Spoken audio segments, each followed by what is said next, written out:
শুরু করতে যাচ্ছি নবরা গল্পের 31 থেকে 35 নম্বর পর্ব।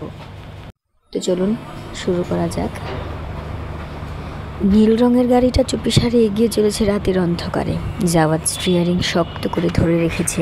তার চোখে মুখে এখনও রাগের আভাস। পাশের সিটে বসে আছে গুলনুর। সে বাইরের দৃশ্য দেখছে। দুপাশের ধানের ক্ষেতগুলোকে কালো মখমলের মতো ঢেকে রেখেছে গভীর রাত। এখানে ওখানে ছড়ানো মাটির ঘরগুলো থেকে কুপি বাতির আলো জ্বলছে মিটমিট করে। হঠাৎ করে গাড়িটা থেমে গেল। চারপাশে চোখ বুলিয়ে দেখলো তারা এসে দাঁড়িয়েছে নদীর তীরে। দূরে জোনাকিরা নক্ষত্রের মতো চলচল করছে। জাওয়াদ গাড়ি থেকে নেমে ধীর পায়ে এগিয়ে গেল নদীর দিকে। একটা পুরনো বটগাছের নিচে দাঁড়িয়ে পকেট থেকে বের করলো সিগারেটের প্যাকেট। লাইটারের আগুনে সিগারেট ধরাতেই একটা লাল বিন্দু জ্বলে উঠল অন্ধকারে। গুলনুর দাঁড়িয়ে রইল গাড়ির পাশে। তার বুকের ভেতর উত্তাল সমুদ্রের ঢেউয়ের মতো আছড়ে পড়ছে নাম না জানা অনুভূতি।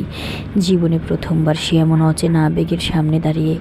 কিছুক্ষণ আগে জাওয়াদের বুকে মাথা রাখার মুহূর্তটা বারবার ফিরে আসছে স্মৃতিতে। কানে বাজছে নিজের হৃদয়ের স্পন্দন, উৎসবের ঢাকের মতো। হঠাৎ জাওয়াদের ভেতর জেগে উঠল ঝড়ের তাণ্ডব। জ্বলন্ত সিগারেটটা ছুঁড়ে ফেলল দূরে। একে একে লাথি মারতে লাগলো বট গাছটাকে। গুলনুরের বুক কেঁপে উঠল। ছুটে গেল জাওয়াদের দিকে। কাছে গিয়েই থমকে দাঁড়ালো। হাত বাড়িয়েও স্পর্শ করতে পারল না তাকে।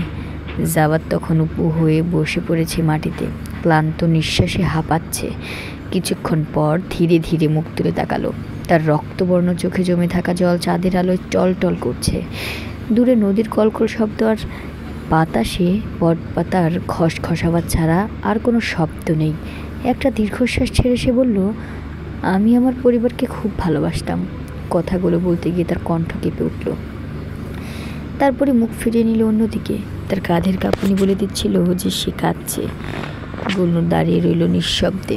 তার বুকের ভেতর হাজারো কথা ঢেউয়ের মতো আশ্রে পড়ছে, কিন্তু ঠোঁট নড়ছে না। কি সান্ত্বনাই বা দিতে পারে একজন বোবা দাসী?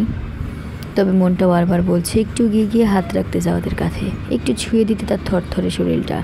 কিন্তু না, সে শুধু একজন দাসী, জমিদার বাড়ির চাকরানি। একজন দাসীর পক্ষে জমিদার পুত্রকে স্পর্শ করার দুঃসাহস দেখানো অপরাধের সামিল। তাই সে দাঁড়িয়ে রইল পাথরের মূর্তির মতো নিজের জায়গায়। ভোরের কোমল আলো ছড়িয়ে পড়তে শুরু করেছে। সুফিয়ান শেষ রাত থেকে নিস্তব্ধ বাগানে একা বসে আছেন। একমাত্র সন্তান জাওয়াদ রাগে বাড়ি ছেড়ে বেরিয়ে যাওয়ার পর থেকে ললিতার আর্তনাদে বাড়ির প্রতিটি কোণ বিষণ্ণ হয়ে উঠেছিল। সেই অসহনীয় পরিবেশ থেকে মুক্তি পেতে তিনি শেষ রাতে বাগানে এসে আশ্রয় নিয়েছেন। ব্যবসায়িক জীবনের নৈরাশ্যজনক অবস্থা, তার উপর ছেলের অযথা রাগ, একমাত্র সন্তানের প্রতি অগাধ মমতা আর তার আচরণের বেদনায় দুয়েই টানাপোড়েনে তিনি বিপর্যস্ত। ললিতাকে সান্ত্বনা দেওয়ার মতো মানসিক শক্তিও তার নেই। তাই নিঃশব্দে পাথরের মূর্তির মতো বসে আছেন বাগানের নির্জনতায়। হঠাৎ নিস্তব্ধতা ভেঙে গেটের কাছে ঘোড়ার খুর ধ্বনি ভেসে এলো। সুফিয়ান চমকে উঠলেন। শব্দর নাম উচ্চারণের সঙ্গে সঙ্গে উঠে দাঁড়ালেন তিনি। শব্দ ধীরে ধীরে ঘোড়া থেকে নেমে আসছে। সুফিয়ান দ্রুত এগিয়ে গেলেন।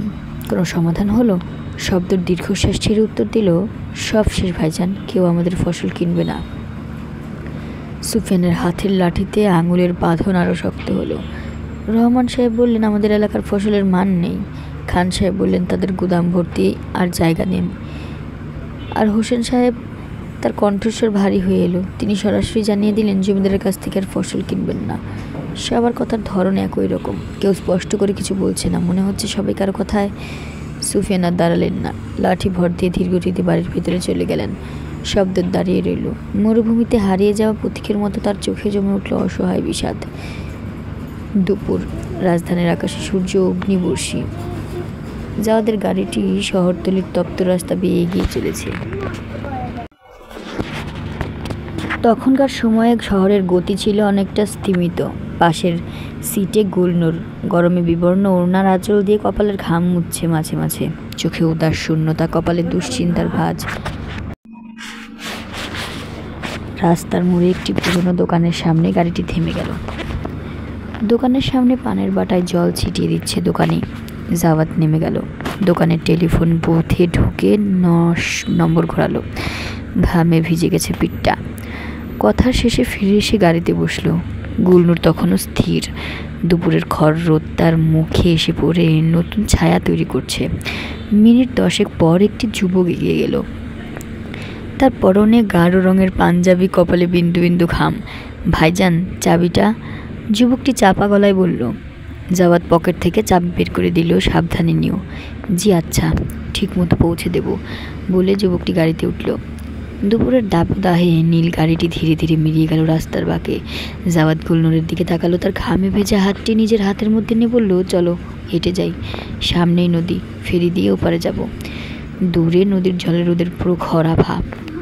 পথের ধারে দোকানগুলোতে গরমের অবসাদ। বাতাসে ভেসে আসে নদীর স্রোতের শব্দ আর দূরের ফেরিঘাটের হাকটাক।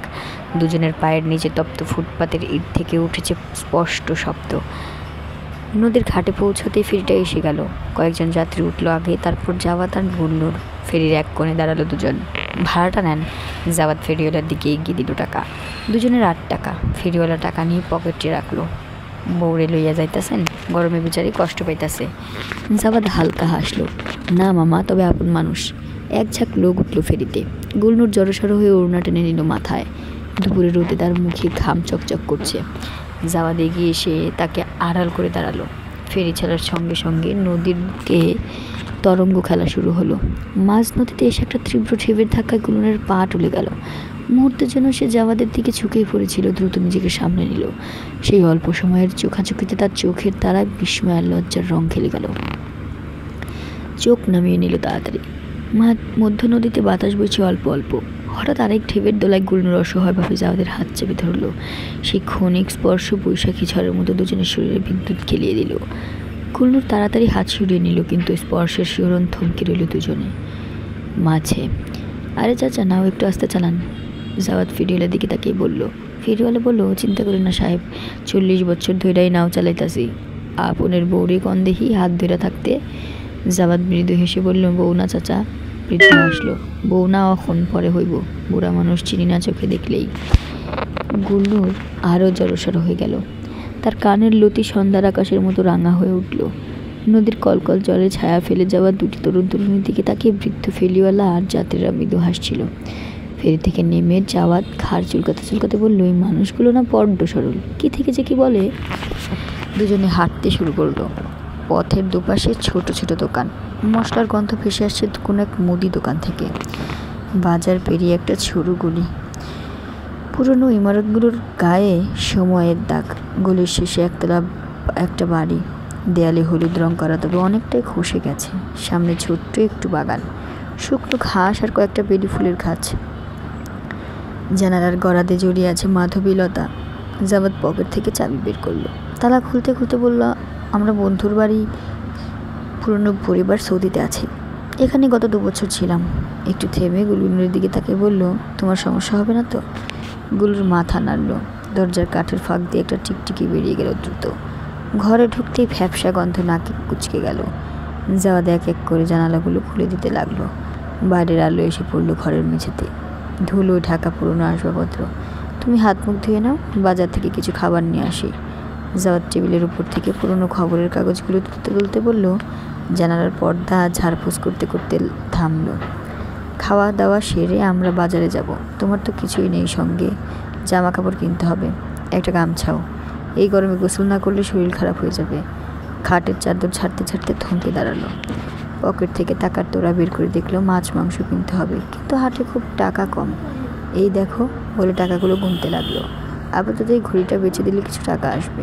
আগে যখন এখানে ছিলাম পাশের অফিসে চাকরি করতাম, দেখি এখনও জায়গাটা আছে কি না। গুলনুর স্তব্ধ হয়ে দাঁড়িয়ে আছে। তার চোখে বিস্ময়। জমিদার বাড়ির ছেলে, রাজার রাগে কাঁপে গোটা পরিবার, সেই মানুষটা অন্যের অফিসে চাকরি করেছে, নিজের হাতে ঘর পরিষ্কার করেছে। আলমারির ধুলো মুছতে মুছতে জাওয়াদ বলল, খাওয়া দাওয়া নিয়ে চিন্তা করো না, যাই হোক একটা ব্যবস্থা হবেই, তবে রান্নাটা তোমাকেই করতে হবে, আমার দ্বারা রান্নাবান্না হয় না। গুলনুর লজ্জায় মাথা নিচু করলো। তুমি অপেক্ষা করো, আমি আসছি বলেই জাওয়াদ বেরিয়ে গেল। গুলনুর জানালার ধারে দাঁড়িয়ে দেখলো জাওয়াদ বেরিয়ে যাওয়ার দৃশ্য। তারপর ধীরে ধীরে হেঁটে বাড়িটা দেখতে শুরু করলো। পুরনো ছোট পাকা বাড়ি, 3টে ঘর নিয়ে। সামনের বড় ঘরটায় 2টো জানালা, একটা খাট, পুরনো কাঠের আলমারি, তার 8 টেবিল চেয়ার। দেয়ালে হলদেটে রঙের উপর ময়লার দাগ। ছাদের কোনায় মাকড়সার জাল। পাশের ঘরটা একটু ছোট, একটা মাত্র জানালা। কোনো একটা তাক, ধুলোয় বইটি কয়টা বই আর পুরনো খবরের কাগজ পড়ে আছে। মেঝেতে একটা মাদুর, দেয়ালে পান খাওয়ার দাগ, শেষের ঘন্টা সবচেয়ে ছোট, বোঝাই যায় রান্নাঘর হিসেবে ব্যবহার করা হতো। দেয়ালে কালি পড়ে গেছে, কয়েকটা খালি হাঁড়ি পাতিল পড়ে আছে কোনায়। জানালার বাইরে একটা নিম গাছের ডাল এসে ঢুকেছে ভেতরে।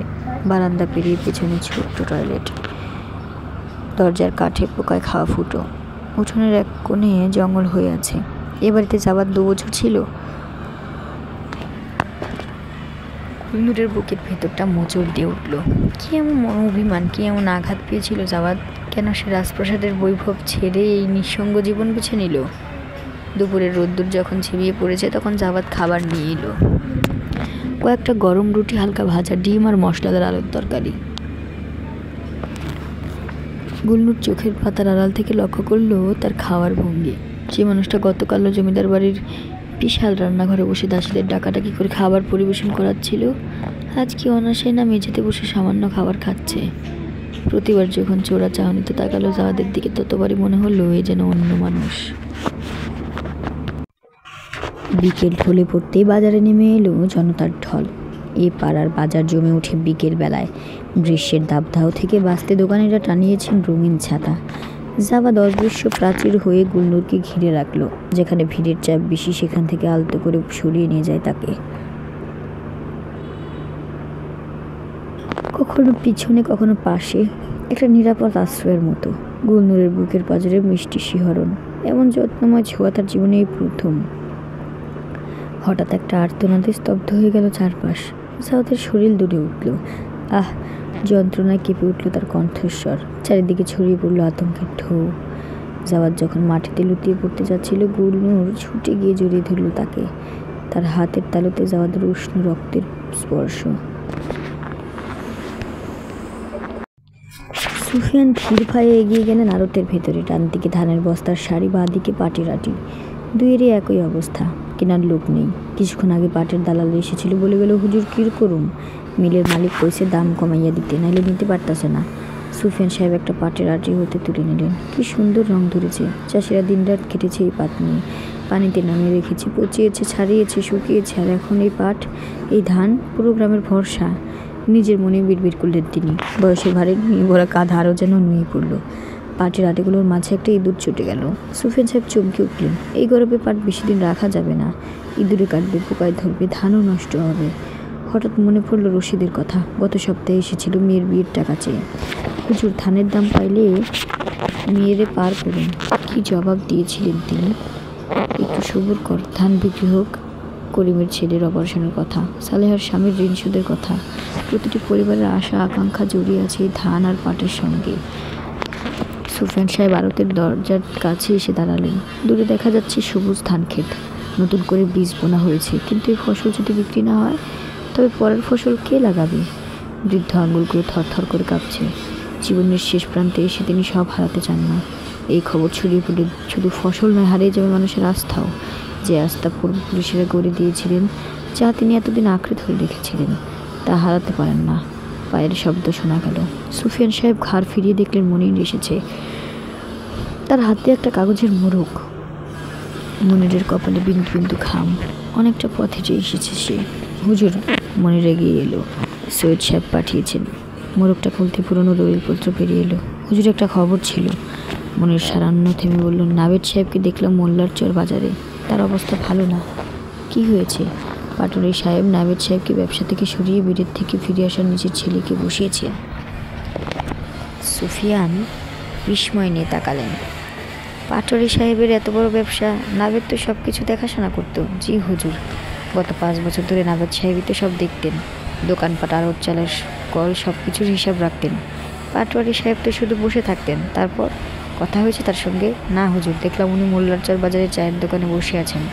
আগে তো কত বড় অফিসে বসতেন, আর এখন? সুফিয়ান চেয়ারে বসলেন। নাবেদের মতো বুদ্ধিমান ছেলে খুব কম দেখেছেন তিনি। ছেলেটা পাটওয়ারি সাহেবের ব্যবসা 10 গুণ বাড়িয়েছে। হিসাবপত্র, লেনদেন, সব কিছু গুছিয়ে রেখেছে।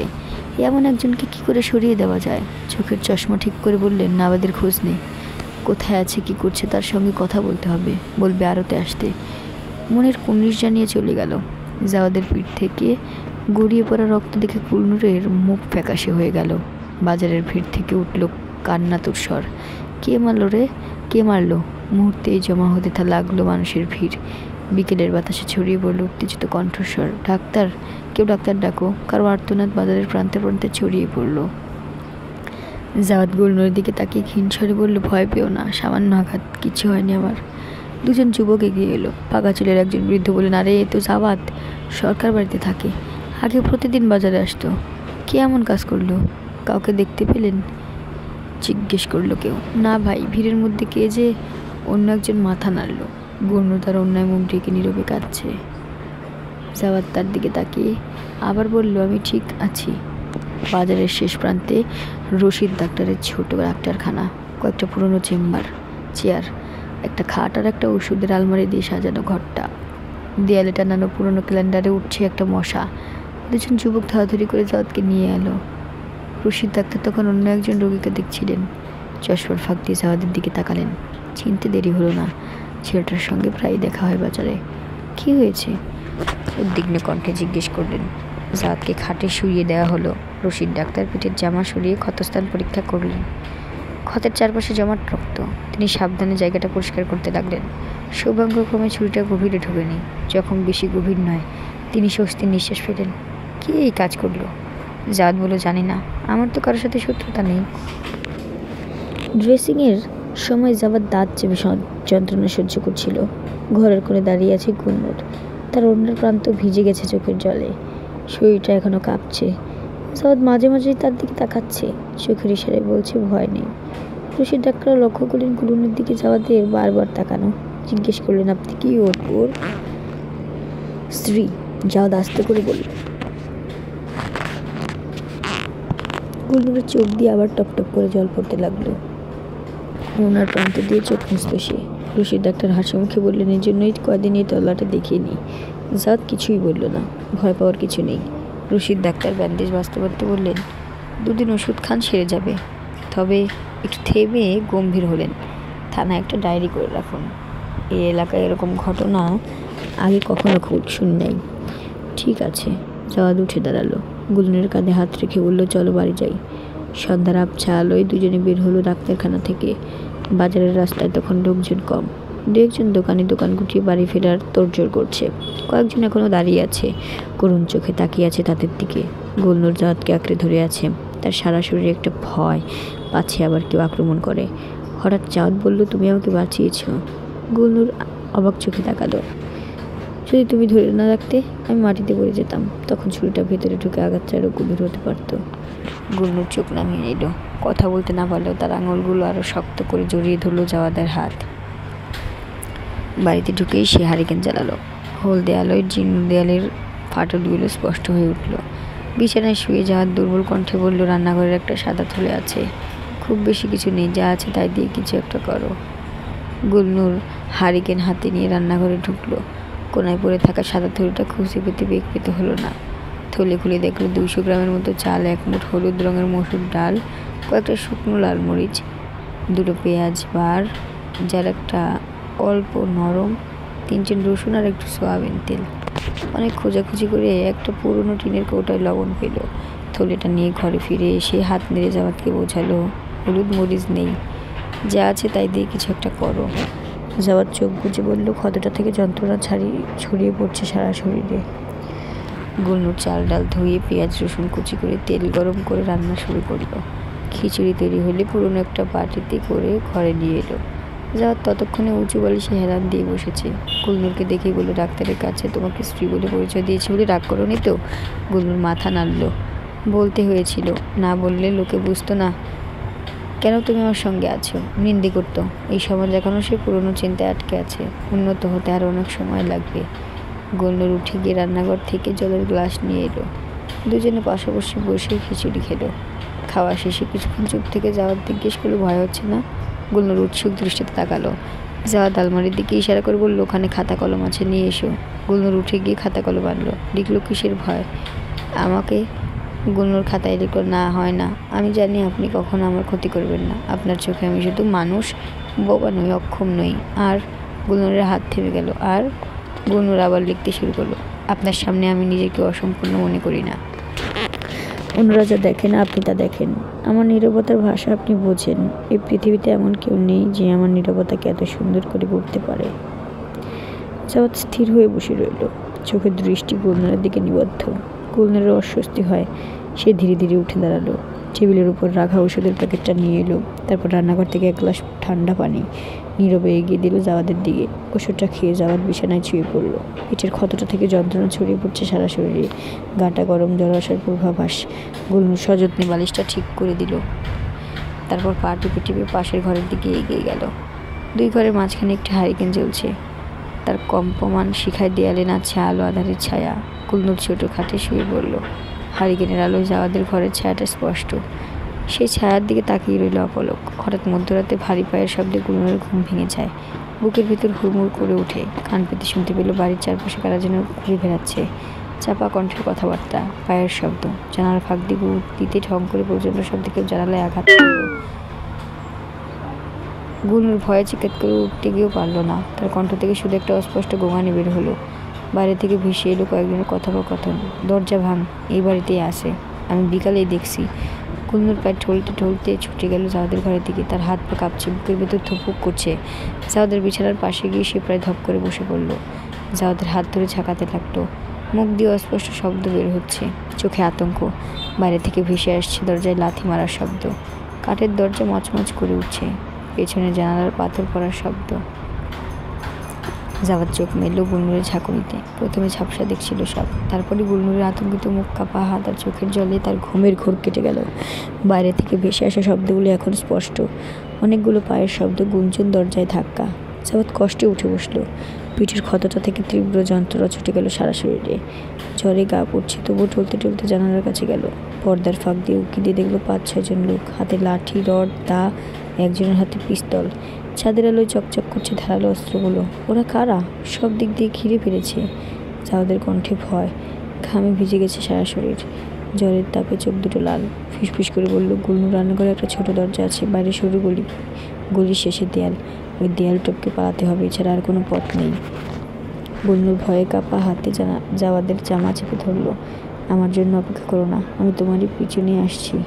জাওয়াদ আলমারি খুলে একটা পুরনো চাবি বের করলো। তার হাত কাঁপছে। এই চাবি দিয়ে পেছনের দরজা খুলে যাবে। বাইরে থেকে ভেসে আসা পায়ের শব্দ ক্রমশ কাছে আসছে। জাওয়াদ আর সময় নষ্ট না করে গুলনুরকে প্রায় জোর করে রান্নাঘরের দিকে ঠেলে দিল। গুলনুর কাঁপা হাতে চাবি ঘোরালো, দরজা খুলে গেল। সামনে অন্ধকার গলি, চাঁদের আলো পড়ে গলির দেয়ালগুলো রহস্যময় দেখাচ্ছে। দুজনে দ্রুত গলি নিতে নেমে এগোতে লাগলো। জাওয়াদের নিঃশ্বাস ভারী হয়ে আসছে, পা দুটো টলছে। হঠাৎ পিছন থেকে চিৎকার ভেসে উঠল, ওই দিকে, ওরা পালাচ্ছে। তাড়াহুড়োয় দেয়াল টপকাতে গিয়ে জাওয়াদের ক্ষতস্থানের ব্যান্ডেজ খুলে গেল। গভীর ক্ষত থেকে তাজা রক্ত গড়িয়ে পড়তে লাগলো। জ্বরে মাথা ঘুরছে, চোখের সামনে সব ঝাপসা, তবু থামার উপায় নেই। দৌড়াও! জাওয়াদ শেষ শক্তি দিয়ে চিৎকার করে উঠল। ঢালু গলি বেয়ে ছুটে চলেছে জাওয়াদ ও গুলনুর। জাওয়াদের পা টলছে, নিঃশ্বাস ভারী, পিঠের ক্ষত থেকে টপ টপ করে রক্ত ঝরছে, লাল ছোপ ছোপ ফেলে যাচ্ছে পাথের উপর। জ্বরে পড়ে যাচ্ছে শরীর, চোখের সামনে সব কিছু ঘোলাটে হয়ে আসছে। শহরের এই পুরনো পাড়াটা প্রাণহীনের মতো। এককালের বনের বালিগুলো এখন জীর্ণ ভাঙাচোরা। দূর থেকে ভেসে আসা চিৎকার আর পদধ্বনি আরও কাছে চলে এসেছে। রাতের নীরবতা ভেদ করে কয়েকটা কুকুর ঢেকে উঠল। জাওয়াদ হোঁচট খেয়ে প্রায় পড়ে যাচ্ছিল। গুলনুর তাকে ধরে ফেলল। চারিদিকে তাকে ইশারা করলো একটা পুরনো দোতলা বাড়ির দিকে। জানালায় হলুদ আলোর আভা। কে যেন জেগে আসে এত রাত। বাড়িটার গায়ে লতাপাতা জড়ানো, দেয়ালের রং অনেকটাই ঘুষে গেছে। দুজনে টলতে টলতে এগিয়ে গেল বাড়ির গেটের দিকে। কালো লোহার গেট মরচে ধরা। জাওয়াদ দুর্বল হাতে গেটে করাঘাত করলো। কেউ আছেন? কোনো সাড়া এলো না। দূরে কোথাও একটা পেঁচা ডেকে উঠল। গুলনুর দুশ্চিন্তায় ছটফট করছে, তার চোখে মুখে আতঙ্কের ছায়া। সে জাওয়াদের হাত টেনে বোঝালো আমার আবার কড়া নাড়তে। জাওয়াদ আরও জোরে জোরে করাঘাত করলো, কিন্তু বাড়ির ভেতর থেকে কোনো সাড়া এলো না। উপরের জানালার আলোটা নিভে গেল, অন্ধকারে ডুবে গেল তাদের শেষ আশা। গুলনুর দ্রুত জাওয়াদকে টেনে সামনে এগোতে লাগলো। পিছন থেকে ভেসে আসা কণ্ঠস্বর আরও স্পষ্ট, ওদিকে গেছে, ওদিকে। গলির শেষে একটা চৌমাথা। কোন দিকে যাবে? গুলনুর দ্রুত চারিদিকে তাকাচ্ছে। বাঁ দিকের গলিটা আরও সরু, আঁকাবাঁকা, ওখানে অন্ধকার বেশি। জাওয়াদ হাত ধরে টানতে টানতে বাঁ দিকের গলিতে ঢুকে পড়ল। জাওয়াদের পা আর এক পাও এগোতে চাইছে না। রক্তের ধারা এখনও আরও বেড়েছে। কালো প্যান্টের ভিতরে গাঢ় লাল ছোপ। মাথার ভেতরটা ঘুরপাক খাচ্ছে, চোখের সামনে সব ঝাপসা হয়ে আসছে। সে থমকে দাঁড়ালো। গুলনুর! কণ্ঠস্বরে তো দুর্বল যে নিজের কানেই অচেনা লাগলো। তুমি চলে যাও, আমি আর পারছি না। গুলনুরের চোখ দুটো জলে ভরে গেল। সে তৎক্ষণাৎ জাওয়াদের ডান হাতটা টেনে নিজের কাঁধে টেনে নিল। জাওয়াদকে ছেড়ে সে যাবে না, কিছুতেই না। সামনের বাড়িটা পুরনো হলেও যত্ন করে রাখা। দরজায় একটা ছোট পুতুলের নকরা ঝুলছে। গুলনুর কাপা হাতে সেটা বেশ কয়েকবার নাড়ল। দরজায় ওপাশ থেকে কারো পায়ের শব্দ ভেসে এলো। কে? একটি নারী কণ্ঠ, গলায় সংশয়। জাওয়াদ কষ্টে ঠোঁট নাড়ল। দয়া করে দরজাটা খুলুন, আমরা বিপদে পড়েছি। ধীরে ধীরে দরজার পাল্লা গলে গেল। মৃদু আলোয় ভেসে উঠল একজন গর্ভবতী তরুণীর মুখ। বয়স বেশি হবে না, হয়তো 25-এর কাছাকাছি। বড় বড় চোখ, সরল মুখশ্রী, চোখে বিস্ময়। আপনারা? তরুণী কথা শেষ করতে পারল না। জাওয়াদের রক্তাক্ত শরীর আর গুলনুরের ভয়ার্ত চোখ দিকে তারা মুখে করুণার ছায়া নেমে এলো। সে একটু পিছিয়ে দাঁড়ালো। ভেতরে আসুন। জাওয়াদ চলতে চলতে এক পায়ে গেল। কিছু লোক পিছু নিয়েছে আমাদের, শুধু কিছুক্ষণের জন্য আশ্রয়। রুমা, এত রাতে কার সাথে কথা বলছে? ভেতর থেকে একটা রুক্ষ পুরুষ কণ্ঠ ভেসে এলো। পায়ের শব্দ করতে করতে একজন মাঝবয়সী ভদ্রলোক এগিয়ে এলেন। গায়ে সাদা গেঞ্জি, পরনের লুঙ্গি, চোখে চশমা, মুখে কয়েকদিনের না কামানো দাড়ি। রুমা স্বামীর দিকে ফিরে বলল, ওরা সাহায্য চাইছে গো, দেখো না ভদ্রলোক রক্তাক্ত। মেয়েটিও। কি পাগলামি করছো তুমি? স্বামীর চোখে রাগ। তিনি দ্রুত এগিয়ে গেলেন দরজার দিকে। মাঝরাতে অচেনা লোককে ঘরে ঢোকাচ্ছ? তোমার পেটে সন্তান, কে জানে কি ঝামেলা। এখনই দরজা বন্ধ করে দাও। কিন্তু রুমার চোখে সহানুভূতি, তার হাত এখনও দরজার পাল্লায়। ওরা বিপদে। আমাদের নিজেদের বিপদের কথা ভাবো। স্বামীর গলায় ধমকের সুর। কাল সকালে খবরের কাগজে দেখবে খুন খারাপি, তখন বুঝবে এসব ঝামেলা জড়াতে চাই না আমরা। জাওয়াদ শেষবারের মতো বিনতি করলো, আমরা কারো ক্ষতি করবো না, শুধু কিছুক্ষণ, সকাল হলেই চলে যাব। রুমা অপরাধী সুরে বলল, ক্ষমা করবেন, আমি চাইলেও। ধীরে ধীরে দরজা বন্ধ হয়ে গেল। নিরাপত্তার খোলস ভাঙতে কেউ চায় না। শহরের এই নিস্তব্ধ রাতে, যেখানে প্রতিবেশী প্রতিবেশীকে চেনে না, সেখানে পরের জন্য নিজের সংসার বিপন্ন করার সাহস কয়জনের থাকে? মানবতার দাম কতটুকু যখন নিজের অস্তিত্বই বিপন্ন? জাওয়াদ গুলনুর সামনের দিকে এগোতে লাগলো। গুলনুর তার কাঁধে জাওয়াদের এক হাতের ভর নিয়ে প্রায় টেনে নিয়ে চলছে এক অন্ধকার গলির দিকে।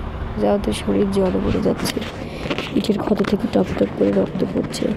জাওয়াদ আবার বলল, গুলনুর তুমি চলে যাও, আমাকে ফিরে চলে যাও। গুলনুর জোরে মাথা নাড়ল। সে আরও শক্ত করে ধরল জাওয়াদকে। তার চোখের ভাষা স্পষ্ট, কখনোই না। তারা আরেকটা গলিতে ঢুকলো। মাথার উপর ফালি ফালি আকাশ, মেঘের ফাঁক দিয়ে চাঁদের আলো বেশি পড়েছে মৃদু রাফায়। দূরে একটা কুকুর ডাকলো। জাওয়াদের পা আর এক কদমও এগোতে চাইছে না। হঠাৎ সে টলে পড়ল। গুলনুর না ধরলে হয়তো মাটিতে পড়ে যেত। আমি আর পারছি না গুল। জাওয়াদের চোখের সামনে সব ঘোলাতে হয়ে আসছে। দৃষ্টি ঝাপসা হয়ে যাচ্ছে, মাথার ভেতরটা ঘুরপাক খাচ্ছে। গুলনুর তাকে টেনে নিয়ে গেল একটা অন্ধকার দেয়ালের পাশে। পুরোনো দেয়ালে লতাপাতা জড়ানো। সে জাওয়াদের কপালে হাত রাখলো। জ্বরে পড়ে যাচ্ছে, শরীরটা যেন অগ্নিকুণ্ডের মধ্যে দাঁড়িয়ে আছে। গুলনুর, জাওয়াদের চোখ বুজে আসছে। শেষবারের মতো চেষ্টা করলো কিছু বলার। আমাকে ছেড়ে শেষ করতে পারলো না কথাটা। দেহটা টলে পড়লো গুলনুরের কোলে। জ্বর আর রক্তক্ষরণে অচেতন হয়ে গেল সে। জুলফা অপলক চোখে তাকিয়ে আছে শব্দের পিঠের দিকে। মানুষটা ভোরে ফিরেছিল, সারাদিন কোনো কথা হয়নি। কেমন যেন হারিয়ে গেছে নিজের মধ্যে। জ্বরে গা পুড়ে যাচ্ছে, কিন্তু কারোর কাছে যেতে দিচ্ছে না। দূরত্ব বজায় রেখে চুপচাপ শুয়ে আছে। ব্যবসায় লোকসানের কথা ভেবে একেবারে ভেঙে পড়েছে। জুলফা কয়েকবার কথা বলার চেষ্টা করেছে, একটু পানি খাবেন, ওষুধটা। শব্দ নীরব। জুলফার হাঁসফাঁস লাগে। মানুষটা তো এইভাবে কখনো চুপ হয়ে যায়নি। হতাশ হয়ে পাশে ফিরে শুতে যাচ্ছিল, এমন সময় শব্দের ভারী কণ্ঠস্বর কানে এলো। জুলফা তৎক্ষণাৎ ফিরে তাকালো। কিছু দরকার আপনার? না। খারাপ লাগছে? শব্দ নীরব রইল। জুলফা আবার জিজ্ঞেস করলো মৃদু স্বরে, খারাপ লাগছে আপনার? 3 যুগ কবেই পার করে গেলাম জুলফা। শব্দ থমকে গেল। গলা পরিষ্কার করে নিল। মানুষের জীবনে এমন কিছু মুহূর্ত আসে যখন একজন আপনজন ছাড়া আর কিছু সহ্য হয় না। আমি সারা জীবন খুঁজেও সেই মানুষটাকে পেলাম না, বরং ভুলের পর ভুল করে গেছি। শব্দ দীর্ঘশ্বাস ছাড়ল। এই দীর্ঘ জীবনে একজন মানুষ জুটল না যে আমাকে বুঝবে, যার কাছে মনের সব কথা খুলে বলা যাবে। কেন এমন হলো জুলফা? এসব ভেবে নিজেকে কেন কষ্ট দিচ্ছে? শব্দ ধীরে ধীরে জুলফার দিকে সম্পূর্ণ ফিরে ছিল। রাতের আবছা আলোয় তার ক্লান্ত পরিণত মুখের দিকে তাকিয়ে জুলফার বুকের ভিতরটা মুছলে উঠল। কি বেদনা মানুষটার চোখে। সে আস্তে আস্তে স্বামীর জ্বরে গরম হাতটা নিজের হাতের মধ্যে তুলে নিল। কোমল কণ্ঠে বলল, সব ঠিক হয়ে যাবে। আমি সবসময় আপনার পাশে থাকবো, আপনার আপনজন হয়ে। শব্দের চোখের কোণে অশ্রু টলমল করলো। মনে হলো এই নির্ভরযোগ্য ছোঁয়াটাই সে জীবনভর খুঁজে বেরিয়েছে। ভোর হতে জমিদার বাড়ির দরজায় এসে দাঁড়ালো নাপিত। সুফিয়ান তখন বারান্দায় বসে কাগজের পাতা উল্টাচ্ছিলেন। নাভেদকে দেখে তিনি দ্রুত উঠে এলেন। নাভেদ, এসো এসো। দুজনে বৈঠকখানায় গিয়ে বসলো। মনির চা আর মিষ্টি দিয়ে গেল। সুফিয়ান পাঞ্জাবের পকেট থেকে রুমাল বের করে কপালের ঘাম মুছলেন। তোমার ব্যাপারটা শুনলাম, খুবই দুঃখজনক। এই বয়সে এতগুলো বছরের অভিজ্ঞতা নিয়ে বসে আছি, কিন্তু এমন অন্যায় কমই দেখেছি। কীভাবে এমন হলো বলো তো? তোমার বাবার সম্মতি ছিল? নাভেদ মাথা নিচু করে বলল, যে যোগ্য সেই বসেছে বাবার সম্মতিতেই। এই কি কথা বলছো নাভেদ? তোমার মতন ব্যবসায়িক বুদ্ধি আর দেখিনি। তুমি যেভাবে বাজার ধরেছো, সেভাবে নতুন নতুন পথ বের করেছো, এমন দক্ষতা খুব কম মানুষের থাকে। আমি তোমার বাবাকে 20 বছর ধরে চিনি। সেই সময় থেকেই শুনে আসছি, কলকাতায় থাকার সময় তুমি নাকি একাই পাটের নতুন বাজার খুঁজে বের করছিলে। সেখানকার বড় বড় ব্যবসায়ীরা তোমার কথা শুনতো। সুফিয়ান একটু থেমে চায়ে চুমুক দিলেন। তারপর আবার বললেন, তোমার বাবা যদিও সম্মতি দিয়েছেন, কিন্তু আমার মনে হচ্ছে এটা তার মনের কথা নয়। এরকম একজন ছেলেকে তিনি হয়তো চাপের মুখে পড়ে। কথাটা শেষ না করতেই থামলেন। এখন কোথায় আছো? আপাতত বন্ধুর বাসায় আসি। কি করবে ভেবেছ? রাজধানীতে যাব ভাবছি। কোনো অফিসে ঢুকতে পারি কিনা দেখব। সুফিয়ান বিরক্তি মেশানো কণ্ঠে বলেন, তুমি চাকরি করবে? তুমি যে মানুষটি পাটের নজর বাজার তৈরি করেছে, পশ্চিমবঙ্গের বড় বড় ব্যবসায়ীদের সঙ্গে চুক্তি করেছে, সে তুমি অন্যের অধীনে কাজ করবে? তোমার শিরায় শিরায় ব্যবসার রক্ত বইছে নাভেদ। নিজের অফিসের টাকায় কি হলো? কথা শেষ না করে তিনি থেমে গেলেন। জানালার বাইরে তাকে দীর্ঘশ্বাস ফেলে বললেন, যদি এই দুর্যোগে না পড়তাম, তোমাকে নিজের পাশে রেখে দিতাম এখন। নাভেদ উৎকণ্ঠিত হয়ে জিজ্ঞেস করলো, কি হয়েছে, কোনো সমস্যা? সুফিয়ান উঠে জানালার ধারে গিয়ে দাঁড়ালেন। বললেন, সব ভেস্তে গেল বাবা। একসঙ্গে সব ব্যবসায়ী চুক্তি ভেঙে দিয়েছে। পাট, ধান, সরিষা কিছুই নেবে না। কে যে ষড়যন্ত্র করছে তার কণ্ঠ রুদ্ধ হয়ে এলো। একটু সামলে নিয়ে আবার বললেন, তবে সময় থাকতে তাকে খুঁজে বের করবো। কিন্তু তার আগে তিনি ঘুরে দাঁড়ালেন, চোখে আতঙ্ক। এই সংকট থেকে বের হতে হবে, নইলে গ্রামের মানুষ পথে বসবে। কত কৃষক যে আমার কাছে ধার করেছে, তাদের ছেলেমেয়েরা না খেয়ে থাকবে। সব ফসল পচে যাবে, পোকায় খাবে, ইঁদুরে কাটবে। তিনি আবার চেয়ারে বসলেন। হিসাবের খাতাটা হাতে নিয়ে পাতা উল্টাতে লাগলেন।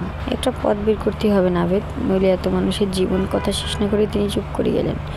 নাভেদ কিছুক্ষণ ভেবে বিনীত স্বরে বলল, আমি হয়তো আপনার মতো অভিজ্ঞ ব্যবসায়ী নই, তবে অনুমতি দিলে কিছু কথা বলতে চাই। সুফিয়ান চায়ে পেয়ালা নামিয়ে রেখে অনুমতি দেওয়ার দৃষ্টিতে তাকালেন। নাভেদ একটু সামলে ঝুঁকে বসলো। আমরা যদি বড় ব্যবসায়ীদের বদলে ছোট ছোট ব্যবসায়ীদের সঙ্গে যোগাযোগ করি? আমি অনেক ছোট ব্যবসায়ীদের সঙ্গে পরিচিত। প্রত্যেকে সামান্য পরিমাণ নিলেও মোট মিলে সব ফসল বিক্রি হয়ে যাবে।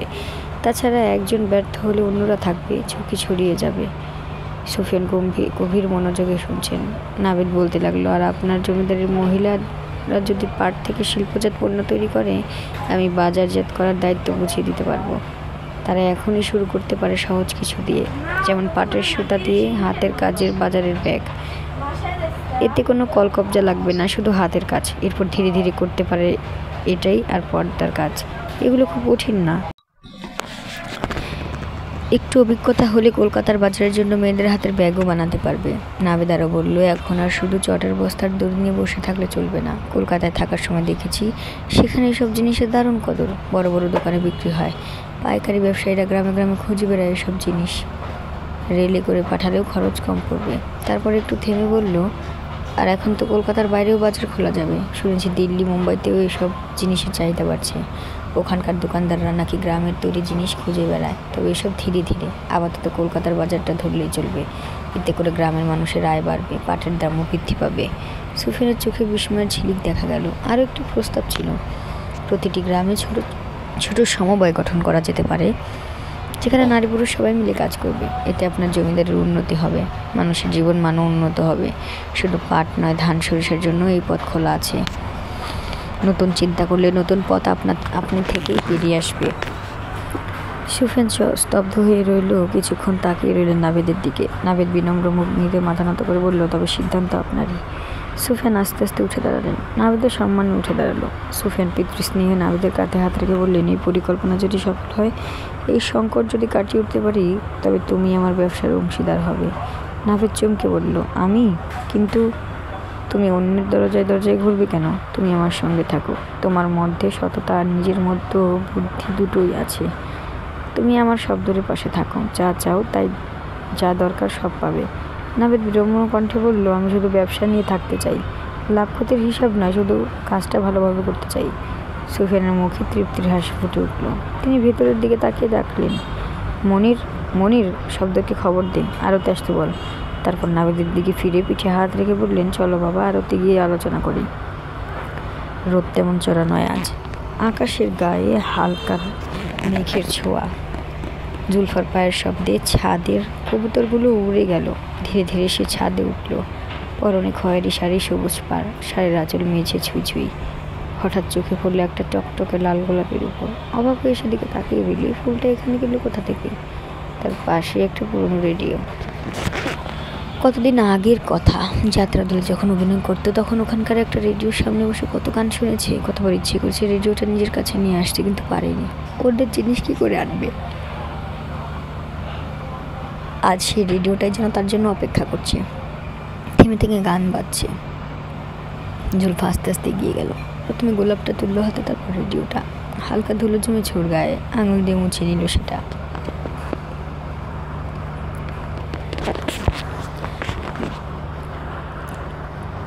জ্ঞান ফিরতে যাওয়াদের চোখে পড়ল, তার মুখের উপর কয়েকটি অপরিচিত মুখ ঝুঁকে আসে। সে ধরফরে উঠে বসল। পিঠের ঘাড়গুলোতে তীব্র যন্ত্রণা, মাথাটা টনটন করছে। চারপাশে তাকিয়ে বুঝতে পারলো সে একটি হাসপাতালের কেবিনে। সাজসজ্জা তার আর আনুমানিক যন্ত্রপাতি দেখে মনে হচ্ছে কোনো বড় প্রাইভেট হাসপাতাল। ঘরের কোণে গুলনুরকে দেখতে পেল। ভয়ে গুটিসুটি মেরে বসে আছে, চোখে মুখে আতঙ্ক নিয়ে। গুলনুর! জাওদের ডাকে চমকে তাকালো গুলনুর। তার চোখে দুটো ছলছল করে উঠল। বিছানা থেকে নামতে যাচ্ছিল জাওয়াদ। এমন সময় উপস্থিত লোকদের মধ্যে একজন তরুণ এগিয়ে এসে বলল, প্লিজ এখানেই নামবেন না, আপনার শরীর খুব দুর্বল। জাওদের চোখে বিস্ময়। সে হতভম্ব কণ্ঠে জিজ্ঞেস করলো, আপনারা কারা? আমরা এখানে কিভাবে এলাম? একজন মধ্যবয়সী ভদ্রলোক এগিয়ে এসে বললেন, আমার নাম নওয়াজ বাহাদুর। আমরা তোমাকে সেন্সলেস অবস্থায় পথে পেয়েছি, সঙ্গে বোবা মেয়েটি ছিল। শরীরে তীব্র যন্ত্রণা থাকা সত্ত্বেও জাওয়াদ বিছানা থেকে নেমে তাড়াতাড়ি গুলনুরের কাছে গিয়ে দাঁড়ালো। উৎকণ্ঠিত গলা জিজ্ঞেস করল, তুমি ঠিক আছো? গুলনুর মাথা নেড়ে সায় দিল। জাওয়াদ ঘাড় ঘুরিয়ে সামনে মানিকগুলোকে দেখল। 5 জনের মধ্যে একজন যুবতী, একটি 15 বছরের কিশোরী, একজন 21 বছরের যুবক, একটি 6 বছরের ছোট ছেলে, আর বাহাদুর সাহেব, যার বয়স 50-এর কাছাকাছি হবে। সে দ্রুত বলল, আপনাদের অনেক ধন্যবাদ, কিন্তু এখন আমাদের যেতে হবে। জাওয়াদ তাড়াহুড়ো করে বের হতে যাচ্ছিল। বাহাদুর বললেন, কোথায় যাবে তোমরা? বললো, আমাদের গাড়িতে তোমাদের পৌঁছে দেই। ধন্যবাদ, কোনো প্রয়োজন নেই। গতকাল রাতের ভয়াবহ মুহূর্তটি জাওয়াদ ভুলে যায়নি। যত দ্রুত সম্ভব এই অচেনা জায়গাটা থেকে পালাতে হবে। না জানি কোন বিপদ পেতে আছে, আর এই মানুষগুলোর অভিসন্ধিই বাকি তাও জানে না। সে দেরি না করে গুলনুরকে নিয়ে দ্রুত পা চালিয়ে বেরিয়ে গেল। হাসপাতাল থেকে বের হয়ে অবাক হয়ে দেখলো সাদা মার্বেলের মেঝে, দেয়ালে ফরাসি ধাঁচের প্যানেলিং, ছাদ থেকে ঝুলছে ক্রিস্টালের ঝাড়বাতি। লবির একপাশে সাজানো হয়েছে অ্যান্টিক চেয়ার, যেগুলোর গায়ে সোনালি রঙের কারুকাজ। দেয়ালে টানানো পুরনো রেডিও, টিভি, সবই তখনকার বিখ্যাত ব্র্যান্ডের। একপাশে জুকবক্স আছে, যেখান থেকে ভেসে আসছে কিশোর কুমারের গান। রিসেপশন ডেস্কে পুরনো টাইপরাইটার, দেয়াল ঘড়ি এবং একটি ভিন্টেজ ইন্টারকম। এমনকি হাসপাতালের লোগো এবং সাইনবোর্ডও তৈরি করা আছে রেট্রো স্টাইলে। রাস্তা থেকে উদ্ধার করে অচেনা একটা ছেলেকে এত বিলাসবহুল প্রাইভেট হাসপাতালে রেখেছিল কেন? জাওয়াদ বিস্ময়ে আড়ষ্ট হয়ে গেল। হাসপাতালের বাইরে এসে গুলনুরকে জিজ্ঞেস করল, রাতে কি হয়েছে বলো তো? কতক্ষণ বসেছিলাম না। গুলনুর তার হাত নেড়ে কিছু বোঝাতে চেষ্টা করলো, কিন্তু জাওয়াদ ছাড়া ভাষা বোঝে না। তাই সে গুলনুরের সঙ্গে খাতা কলম দিয়ে যোগাযোগ করে, কিন্তু এখন তার কাছে সেই উপায়ও নেই। হতাশ হয়ে পকেটে হাত দিতে চমকে উঠল। টাকা পয়সা তো দূরের কথা, তার পরনের জামা কাপড়ও বদলে গেছে। বিস্মিত কণ্ঠে প্রশ্ন করলো, আমার জামা কাপড় কীভাবে পরিবর্তন হলো? গুলনুর আবারও হাতের ইশারায় কিছু বোঝাতে চেষ্টা করলো। জাওয়াদ অসহায়ভাবে বলল, কিছুই তো বুঝতে পারছি না, কি বলতে চাইছো? সে চারপাশে তাকিয়ে দেখলো ব্যস্ত শহরের কোলাহল, মানুষের আনাগোনা, গাড়ির শব্দ। এই শহরে এক পা নড়তেও টাকার প্রয়োজন। এখন একমাত্র ভরসা রাইহার ফুফাতো ভাই, তার প্রিয় বন্ধু। ওর কাছে পৌঁছাতেও তো পকেটে কিছু টাকা দরকার। নিজের হাতের দিকে তাকিয়ে আরেক ধাক্কা খেলো। তার প্রিয় হাতঘড়িটা নেই। আমার ঘড়ি কোথায়? গুলনুর তৎক্ষণাৎ নিজের বড় জামার হাতে গুটিয়ে দেখালো। ঘড়িটা তার হাতে আছে। সে ঘড়িটা খুলে জাওয়াদের হাতে তুলে দিল। জাওয়াদ কিছুক্ষণ নির্মিষে তাকিয়ে রইল সোনার ঘড়িটির দিকে। চোখের তারা ভেসে উঠল দাদিজানের মুখ। তার নিজের দাদি নয়, বাবার ফুপি। গত 3-4 বছর ধরে কোনো যোগাযোগ নেই। বাড়ির সবাই তাকে সমীহ করে চলে, ধর্মপরায়ণতা আর কঠোর জীবনযাপনের জন্য। এই ঘড়িটা তারই দেওয়া, বিক্রি করতে মন সায় দিচ্ছে না, কিন্তু এই মুহূর্তে তার কাছে আর কোনো বিকল্পও নেই। একটা দীর্ঘশ্বাস ফেলে গুলনুরকে নিয়ে সামনে এগিয়ে গেল। গলিপথে ঢুকে একটা জুয়েলারি শপের সামনে থামলো। দোকানের সাইনবোর্ডে লেখা রহমান জুয়েলার্স। পুরনো কাঠের দরজা ঠেলে ভিতরে ঢুকলো সে। দোকানের মালিক বয়স্ক এক ভদ্রলোক, পাতলা চশমার ফাঁক দিয়ে ঘড়িটা ভালো করে দেখে বললেন, দাম ভালোই পাবেন। জাওয়াদের বুকটা মোচড় দিয়ে উঠল। দাদিজানের মুখটা ভেসে উঠল চোখের সামনে। কত আদর করে দিয়েছিলেন ঘড়িটা। আরতের দরজা খোলার সঙ্গে সঙ্গে নাভিদকে দেখে শব্দের অবাক হয়ে গেল। রু কুচকে তাকালো তার দিকে। বসো শব্দর বলে শব্দরের দিকে তাকিয়ে সুফিয়ান বললেন, আজ থেকে নাভিদ আমাদের সঙ্গে থাকবে। শব্দর বিস্ময় নিয়ে চেয়ারে বসলো। সুফিয়ান প্রথম থেকে সব কিছু খুলে বললেন। কীভাবে নাভিদের সঙ্গে তার দেখা হলো, নাভিদ এখানে কী করে এলো, কেন তিনি তাকে বেছে নিলেন। নাভিদ ততক্ষণে তার পরিকল্পনা বলতে শুরু করেছে। প্রথমে ছোট ছোট ব্যবসায়ীদের কথা উঠল, যারা বড় পরিমাণে মাল কিনতে পারে না কিন্তু নিয়মিত ক্রেতা হতে পারে। তারপর মহিলাদের হস্তশিল্পের কথা। যত বলতে লাগলো শব্দের চোখে ক্রমশ বিস্ময় ছড়িয়ে পড়তে লাগলো। আপনি বলতে চাচ্ছেন আমাদের আড়তে কোনো মাল থাকবে না? নাভিদ উৎসাহের সঙ্গে বলল, না, সব বিক্রি হয়ে যাবে, আমি এখনই দেখিয়ে দিতে পারি। সে উঠে দাঁড়ালো, তার চোখে মুখে আত্মবিশ্বাসের ঝিলিক। আমি আগামীকালই দুপুরের মধ্যে ফিরে আসবো। সুফিয়ান বাধা দিলেন, এখনই না, বাড়ি চলো, বিশ্রাম করো আগামীকাল। না হুজুর, আমার কাজই আমার বিশ্রাম, অনুমতি দিন। সুফিয়ান অবাক বিস্ময়ে চেয়ে রইলেন। এমন একটা ছেলে তার হলো না কেন? এমন একজন বংশধর ভূঁইয়া পরিবারে কেন নেই? তিনি মাথা ঝাঁকালেন, যাতে তোমার শান্তি। পরদিন সকালে নাভিদ ফিরে এলো কয়েকজন ছোট ব্যবসায়ীকে দিয়ে। তারা আড়তের মাল দেখলো, দাম নিয়ে আলোচনা করলো। শব্দের লক্ষ্য করলো এদের প্রত্যেকে ছোট পরিমাণে মাল চায়, কিন্তু সবার চাহিদা মিলিয়ে প্রায় অর্ধেক মাল বিক্রি হয়ে যাবে। এটা অভাবনীয়। নাভিদ গর্বের সঙ্গে বলল, এই তো শুরু, আরও অনেকে আছে, আগামীকাল আসবে। আর মহিলাদের হস্তশিল্পের কাজ শুরু হলে তো নতুন বাজারই খুলে যাবে। শব্দের কিছুক্ষণ আগে পর্যন্ত সত্যিহান ছিল, এবার উঠে এসে নাভিদের কাঁধে হাত রাখলো। কৃতজ্ঞতার সুরে বলল, আপনি কি বিস্ময়কর মানুষ। ছোট ছোট ব্যবসায়ীদের সঙ্গে চুক্তি করার কথা আমার মাথায় এসেছিল, কিন্তু রাতারাতি এতজনের সঙ্গে চুক্তি, তাও ন্যায্য মূল্যে, কীভাবে পারলেন?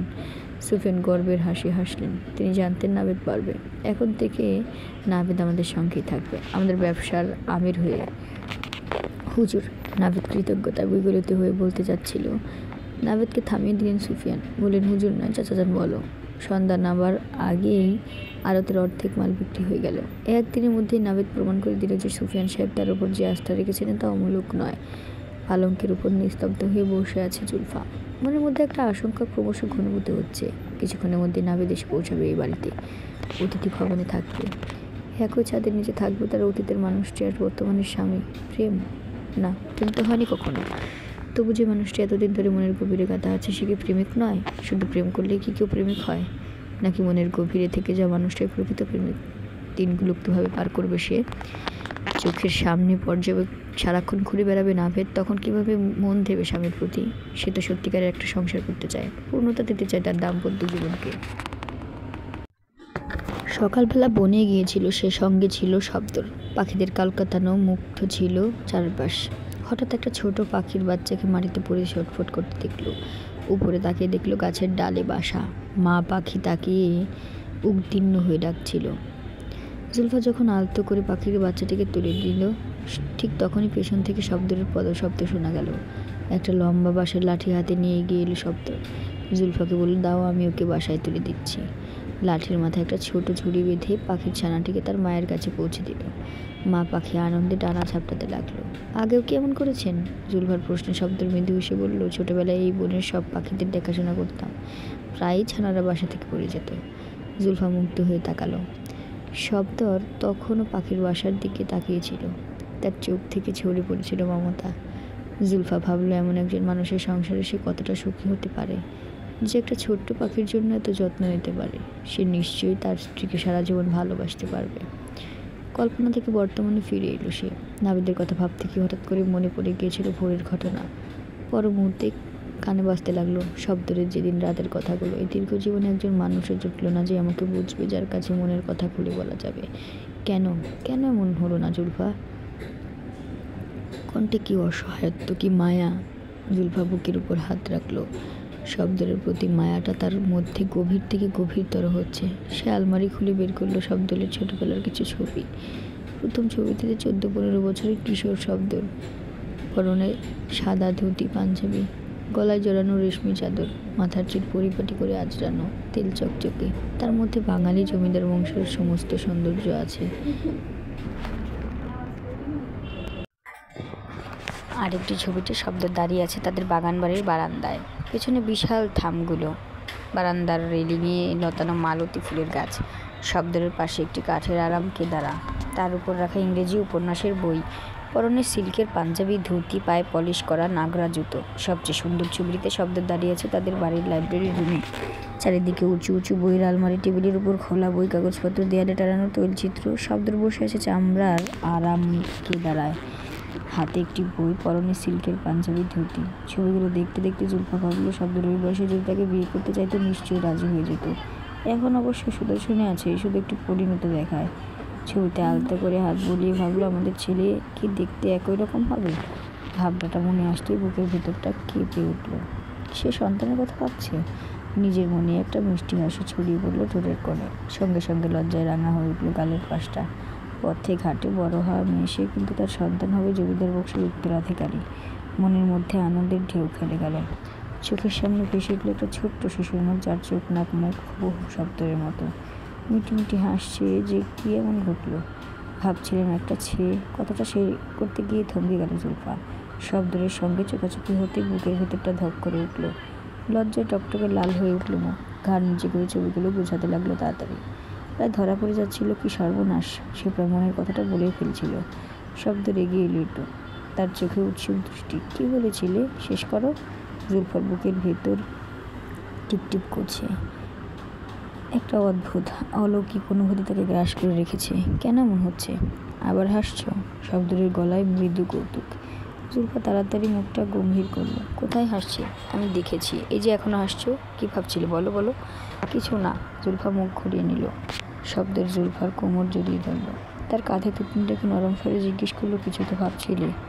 জুলফা নিচের ঠোঁট কামড়ে ধরে কিছুক্ষণ চুপ করে রইল। তারপর আস্তে করে বলল, ভাবছিলাম। জুলফার চোখে নামলো লজ্জার ঘুমটা। কথাগুলো আটকে যাচ্ছিল গলায়।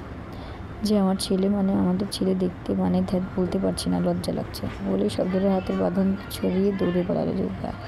তারপর পায়ের শব্দ ধীরে ধীরে মিলে যেতে থাকলেও শব্দের ঠিক সেখানেই স্থির দাঁড়িয়ে রইল।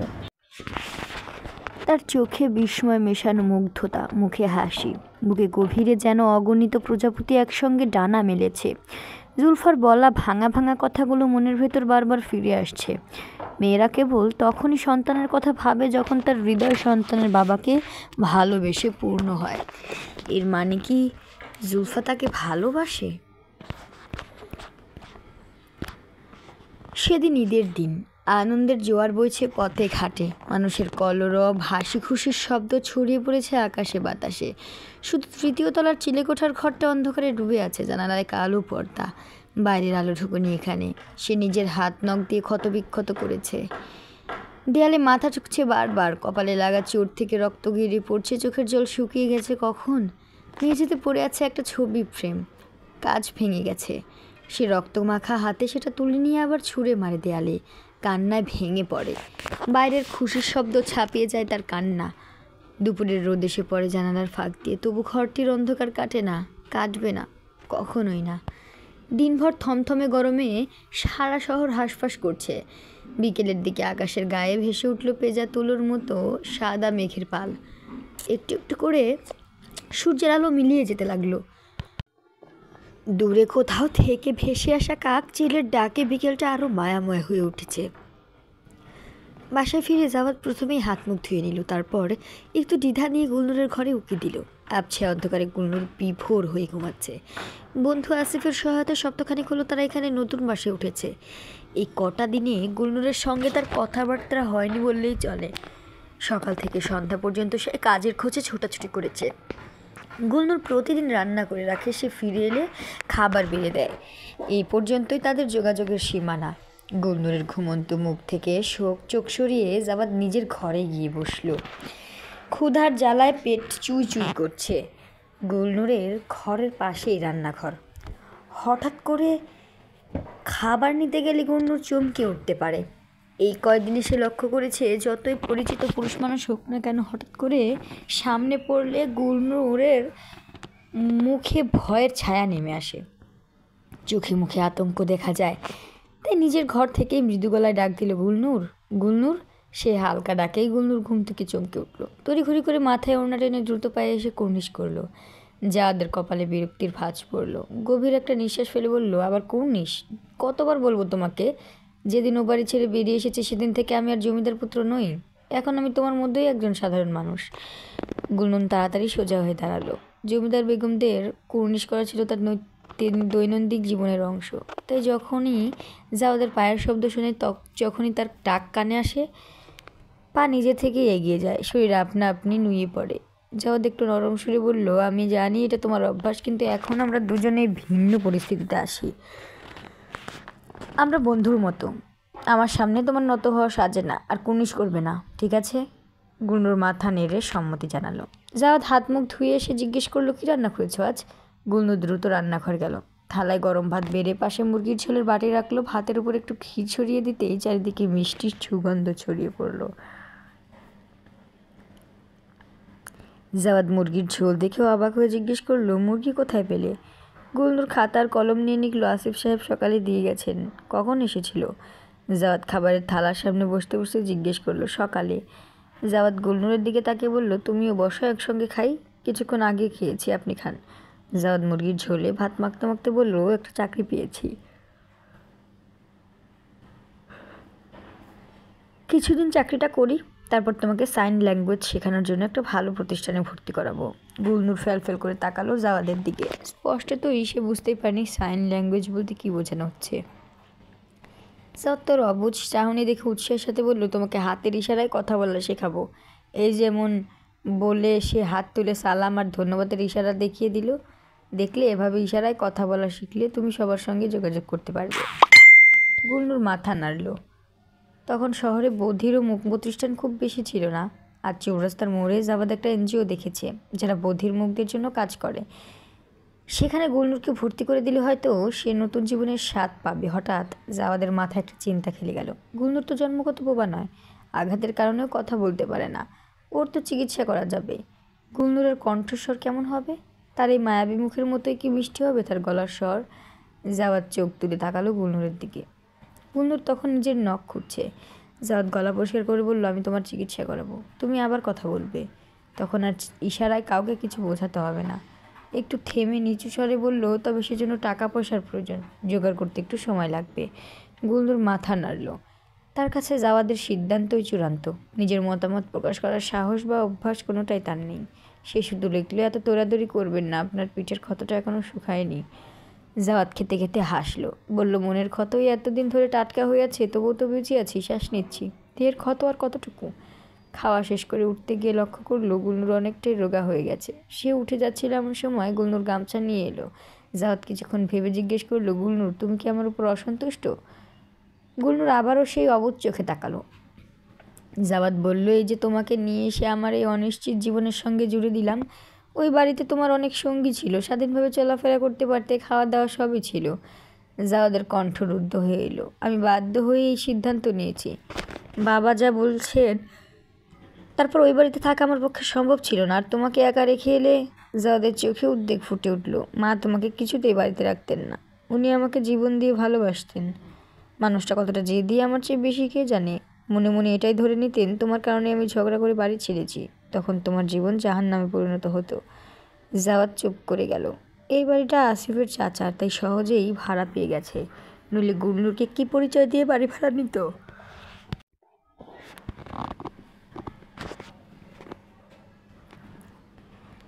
তাছাড়া এভাবে আর কতদিন চলবে? সে ধীরে ধীরে বলল, সমাজের চোখে দুজন অবিবাহিত ছেলে মেয়ে একসঙ্গে থাকা অশোভন, কিন্তু আমরা তো জানি কতটা শুদ্ধ আমরা। তাই আমার একসঙ্গে থাকতে কোনো সমস্যা নেই। আমি তোমাকে প্রতিষ্ঠিত করতে, স্বাভাবিক একটা জীবন দিতে সব কিছু করবো। কিন্তু যদি তোমার কোনো অস্বস্তি হয়, যদি কোনো খারাপ অনুভূতি হয়, তবে খোলাখুলি বলতে পারো, আমি চেষ্টা করবো অন্য কোনো ব্যবস্থা করা যায় কিনা। গুলনুর দেখলো, কি করবেন? জাওয়াদের চোখ মেঝেতে। নিজের ঘাড় ম্যাসাজ করতে করতে বলল, পুনর্বাসন কেন্দ্রের খোঁজ নেব। সেখানে অসহায় মানুষদের সাহায্য করা হয়। তুমি অনেক নারীদের সঙ্গে থাকতে পারবে। নতুন অনেক কিছু শেখার সুযোগ পাবে, নিরাপদ জায়গা। আর বাইরে থেকে আমিও। গুলনুর তড়িৎ বেগে লিখল, সেটাই করুন। শব্দ দুটি পড়ে যাওয়াদের চোখ দুটি সজল হয়ে উঠল। গুলনুর তার সঙ্গে থাকতে চায় না। তার সমস্ত অনুভূতি যেন থমকে দাঁড়ালো।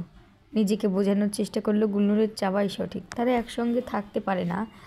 কিন্তু কিন্তু গুলনুর তার সঙ্গে থাকতে আগ্রহী নয়, এই সত্যটা কেন এত তীব্রভাবে বুকে বিঁধছে? জাওয়াত ভারী গলায় বলল, ঠিক আছে, আমি খোঁজ নেব। গুলনুর নীরবে নিজের ঘরে চলে গেল। নাবেদ হাত মুঠো করে দাঁড়িয়ে আছে, তার শরীর থেকে টপটপ করে ঘাম ছুটছে। জমিদারদের চোখে নিজেকে সৎ প্রমাণ করতে গিয়ে গোলামের মতো খাটছে দিনরাত। কিন্তু যার জন্য এত কিছু, সেই জুলফা তাকে এড়িয়ে যাচ্ছে প্রতিনিয়ত। কিছুতেই মুখোমুখি হওয়া যাচ্ছে না।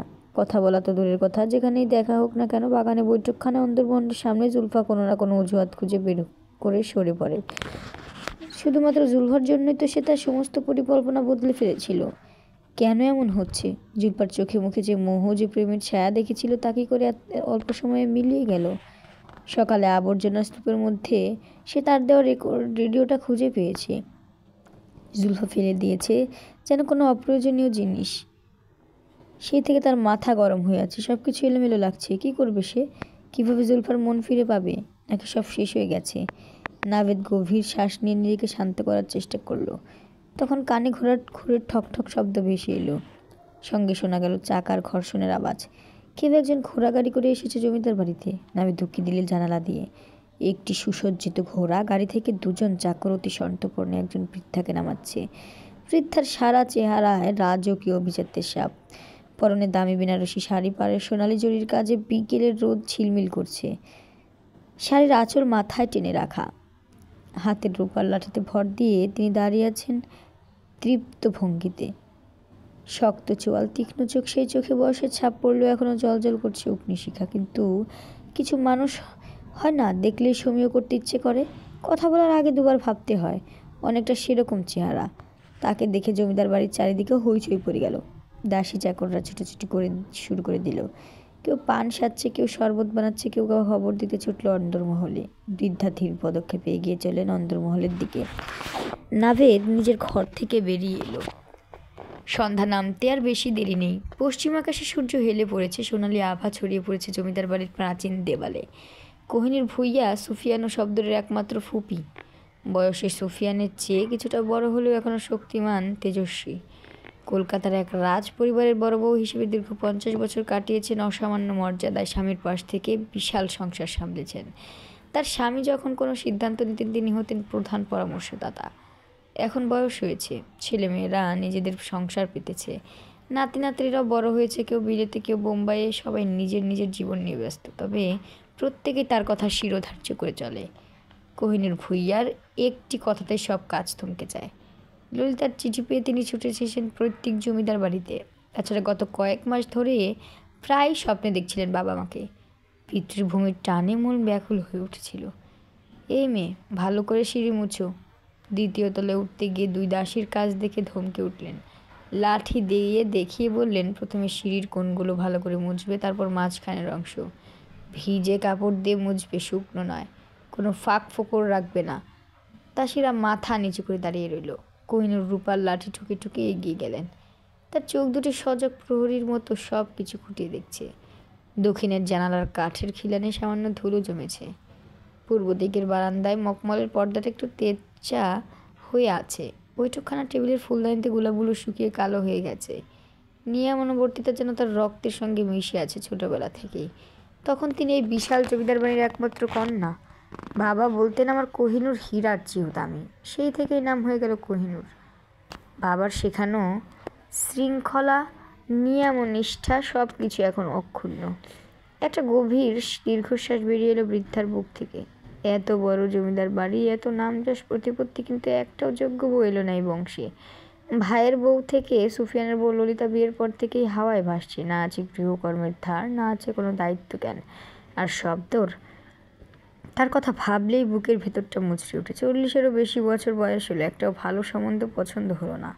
কত ঘরের কত মেয়ে এলো, কত জমিদার বণিক পাত্রী দেখতে এলো, সব ফিরিয়ে দিল। আর এখন নাকি কোন গরিব ঘরের মেয়েকে বিয়ে করে এনেছে। শুধু শুনেছেন, চোখে দেখেননি। কেমন সেই মেয়ে, কোন বংশের, কী শিক্ষা দীক্ষা? চারপাশে দৃষ্টি বুলালেন কোহিনূর। কেউ নেই। পিছনে তার বিশ্বস্ত ঘোড়সওয়ার আসাদ নীরবে দাঁড়িয়ে আছে। পথে ঘাটে গাড়ির চলন খুব বেড়েছে। তিনি এখনও ঘোড়া গাড়িতেই যাতায়াত করতে পছন্দ করেন। আসাদ ছেলেতে বিশ্বস্ত, তার প্রতিটি যাত্রার সঙ্গী। তুমি বাইরে থাকো, আসাদকে নির্দেশ দিয়ে তিনি ললিতার ঘরে ঢুকলেন। ললিতা শয্যাশায়ী, ছেলের শোকে ভেঙে পড়েছেন। একমাত্র ছেলে জাওয়াতকে তিনি প্রাণ দিয়ে ভালোবাসতেন। একবার হারিয়ে তাকে খুঁজে পেয়েছিলেন, এখন আবার হারিয়ে ফেলেছেন। সুফিয়ানের পায়ে ধরেও ছেলেকে ফিরিয়ে আনতে রাজি করাতে পারলেন না। এ জীবনে বেঁচে থাকার মতো আর কী বা আছে তার? চোখের নিচে কালি পড়েছে, মুখ শুকিয়ে গেছে। বিছানার পাশের টেবিলে খাবার ভর্তি থালা, খাওয়ার রুচি নেই। মায়ের এই করুণ অবস্থা দেখলে জাওয়াদের হৃদয় কি গলবে? কোহিনূর বিছানা থেকে কিছুটা দূরে বসলেন। তাকে দেখে ললিতার নিস্তেজ চোখে আলো ফুটে উঠল। তিনি উঠে বসার চেষ্টা করলে কোহিনূর শক্ত গলায় বললেন, শুয়ে থাকো, এই অবস্থায় উঠে বসতে হবে না। ললিতা তবুও মাথা তুলে অসহায় কণ্ঠে বললেন, আপনি এসেছেন, আপনি আপনি আমার ছেলেকে ফিরিয়ে আনুন। জাওয়াদের বাবাকে বোঝান, আমার ছেলে ছাড়া আমি। কান্নাকাটি করো না, প্রথমে সুস্থ হও, তারপর কথা বলবো। ললিতা কাতর স্বরে বললেন, আপনি তো জানেন আমার জাওয়াত কত ভালো ছেলে। ও কখনো জাওয়াত নিজের পথ নিজে বেছে নিয়েছে, ওকে তো আটকে রাখতে পারোনি, এখন কান্নাকাটি করছো কেন? তিনি উঠে দাঁড়ালেন। দরজার কাছে গিয়ে হঠাৎ থমকে দাঁড়িয়ে ফিরে তাকালেন। বললেন, তোমার অনুরোধে আমি আসিনি, আমি এসেছি আমার বাবার জমিদারি বাঁচাতে। এই জমিদারি আমার পিতৃপুরুষের সম্পত্তি। জাওয়াতকে বাড়ি থেকে তাড়িয়ে দেওয়ার অধিকার তোমাদের কারণ নেই, না তোমার না সুফিয়ানের। ললিতা অসহায়ভাবে বিছানা ছুঁয়ে রইলেন। কোহিনূর আবার বললেন, জাওয়াত যদি ফিরেও আসে তবে সেটা হবে ওর নিজের ইচ্ছায়, কারো অনুরোধে নয়, কারো আদর্শে নয়। ওকে শুধু চেনাতে হবে ও কোন বাড়ির ছেলে, ওর পূর্বপুরুষরা কারা, তারা কি ছিল, যেটা তোমরা পারোনি। কথা শেষ করেই ঘর থেকে বেরিয়ে গেলেন। পূর্ণিমার রাত, আকাশে টলটলে জ্যোৎস্না। তিনতলা বাড়ির ছাদে একা বসে আছেন বাহাদুর, হাতে মদের বোতল, চোখে জল। মাঝে মাঝে উঁচু করে বোতল ধরে ঢকঢক করে খাচ্ছেন, তারপর আকাশের দিকে তাকিয়ে অশ্রুসিক্ত চোখে বিড়বিড় করে কিছু বলছেন। হঠাৎ ধপ করে একটা শব্দ হলো। শব্দটা এলো ছাদের চিলেকোঠা থেকে। বাহাদুর চমকে উঠলেন। মদের ঝোঁকে ধীরে ধীরে উঠে দাঁড়ালেন। পা টলছে, তবু টলতে টলতে এগিয়ে গেলেন চিলেকোঠার দিকে। দরজার সামনে দাঁড়িয়ে ধীরে ধীরে টোকা দিলেন। ভেতর থেকে অস্পষ্ট অদ্ভুত শব্দ ভেসে আসছে। আবার টোকা দিলেন। নীরবতা, শুধু দূরে কোথাও একটা কুকুর ডাকছে। হঠাৎ বাহাদুরের মনে পড়ে গেল 5 বছর আগের সেই ঘটনাটা। বুকের ভেতর থক করে উঠল। এবার তিনি জোরে জোরে দরজায় ধাক্কা দিতে শুরু করলেন। দরজা খোলো, খোলো বলছি। কেউ দরজা খুলল না। তিনি দ্রুত জানালার ভাঙা ফাঁক দিয়ে উঁকি দিলেন ভেতরে। যা দেখলেন তাতে তার মুখ দিয়ে আর্তনাদ বের হয়ে এলো। হাত থেকে মদের ভেতর পড়ে চুরমার হয়ে গেল। তিনি প্রাণ পরে ছুটে গেলেন সিঁড়ির দিকে। অরিজিৎ বিকাল থেকে ঘরের কোনায় রাখা পুরনো ব্যাটারি ফোন নিয়ে ব্যস্ত। শ্রুতির সঙ্গে 8 ঘন্টা কথা বলার পর সে হ্যান্ডসেট নামিয়ে ফের ডায়াল করতে শুরু করলো। এবার শিউরুল পাড়া। শিউলি আজ কলেজে গেলে না কেন? কিছু কাজ ছিল। তাছাড়া তুমি তো সকালে ফোন করবে বলেছিলে, করনি কেন? কথা চলতে থাকে। একসময় শিউলির কণ্ঠ নরম হয়ে আসে। ঠিক তখনই অরিজিতের চোখ পড়ে ঘড়িতে, প্রায় 8 ঘন্টা হয়ে গেছে। সে হুট করে কথা বলা শেষ করে ফোন রেখে দিল। তার হাত আবার ডায়ালের দিকে যায়। এবার লগ্না। ডায়াল ঘোরাতে ঘোরাতে তার আঙুল ব্যথা হয়ে গেল। তাতে অবশ্য তার কষ্ট নেই। সুন্দরীদের সঙ্গে কথা বললেই তার পরিশ্রম সার্থক হয়ে যায়। লগ্না ফোন ধরার সঙ্গে সঙ্গে বলে উঠল, অরিজিৎ, সকাল থেকে কোথায় ছিলে? আমি তো ভেবেছিলাম ভুলে গেছো। ভুলবো কীভাবে? সকাল থেকে শুধু তোমার কথাই ভাবছি। 3 জনের সঙ্গে কথা বলতে বলতে বিকেল গড়িয়ে রাত হলো। খাওয়া দাওয়া শেষ করে অরিজিৎ পকেট থেকে একটা দোমড়ানো কাগজ বের করলো। কাগজে লেখা নাম্বারটা নতুন, গতকাল রাতে পরিচিত এক দোকানদারের কাছ থেকে জোগাড় করা। মেয়েদের সঙ্গে আলাপ করার তার অদ্ভুত একটা ক্ষমতা আছে। বয়স কম হলেও কণ্ঠ বেশ পরিণত, আকর্ষণীয়। তার গলা শুনেই যে কোনো রমণী মুগ্ধ হয়ে যায়। ডায়াল ঘোরাতে ঘোরাতে অরিজিৎ ভাবলো, আজকে কী বলবে। হ্যালো। ওপার থেকে একটি কোমল কণ্ঠস্বর। অরিজিৎ দেয়ালে হেলান দিয়ে চোখ বুজে বলল, কথা বললেন নাকি বুথকে তীর ঢুকালেন? জি। মেয়েটির গলার বিস্ময়। আপনার গলার স্বর শুনে মনে হচ্ছে স্বর্গ থেকে দেবী নেমে এসেছে। কে বলছেন আপনি? আমি একজন কবি। তাই? আপনার কণ্ঠস্বর শুনে আমার মনে কবিতা জেগে উঠেছে। আচ্ছা, একটা শুনি। অরিজিৎ গলা পরিষ্কার করে বলল, চাঁদের আলোয় স্নান করা তোমার গলার স্বর, বাতাসে ভেসে আসা তোমার সুরের লহর। বাহ, আপনি তো দারুণ কবিতা বলেন। অরিজিৎ উৎসাহিত হয়ে বলল, আপনার নামটা জানতে পারি? আমার নাম অরিজিৎ, আমি ইউনিভার্সিটিতে পড়ি। হঠাৎ ওপার থেকে একটা কর্কশ মহিলার কণ্ঠ ভেসে উঠল। এই হারামজাদা, তুই আমার মেয়ের বয়স জানিস? 9 বছর। অরিজিৎ থতমত খেয়ে গেল। গলায় কাটা, ওই চিকন গলাটা একটা 9 বছরের মেয়ের ছিল? ছি ছি। আমার স্বামী পুলিশের ডিএসপি, এক্ষুনি তোর ঠিকানা বের করে তোকে ধরতে পারাচ্ছি, এরপর দেখবি তোর কবিতার শক্তি কত। না প্লিজ আন্টি, সরি, ভুল হয়ে গেছে। সরি না ছাই, তোর বাপের নাম কি, কোথায় থাকিস, নাকি পুলিশ দিয়ে খুঁজে বের করবো?